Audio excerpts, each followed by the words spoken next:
Hey people, usually I prefer veg food over non-veg, but இந்த பிரியாணி அப்படின்னு வரும்போது இந்த பிரியாணி ரைஸ் மட்டும் நல்லா சாப்பிடுவேன். இந்த மீட் பீசஸ் இதெல்லாம் நான் ரொம்ப எடுத்துக்க மாட்டேன். ஸோ அந்த மாதிரி டைமில் நம்மளுக்கு கை கொடுக்குற மாதிரி ஏதாவது ஒரு வெஜ்ஜு சைட் டிஷ் இருந்தால் நல்லாயிருக்கும் அப்படின்னு நினைக்கும் போது தான் இந்த பன்னீர் எனக்கு ரொம்ப ஹெல்ப்ஃபுல்லாக இருந்தது.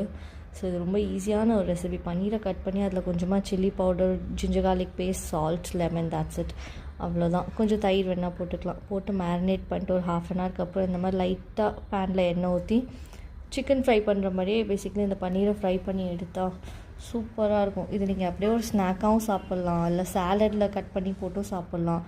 இது கைண்ட் ஆஃப் டயட் ஃபுட்டாக கூட எடுத்துக்கலாம். ஸோ எனக்கு இது ஸ்நாக்காகவும் சாப்பிட பிடிக்கும். கடைசியில் மேலே லைட்டாக சாட் மசாலா தூவி அது அப்படியே ஒரு குக்கும்பருக்குள்ளே சாலட் மாதிரி வச்சு சாப்பிட்டா சூப்பராக இருந்துச்சுங்க. இது ட்ரை பண்ணி பார்த்து எப்படி இருக்குன்னு சொல்லுங்கள். பாய்.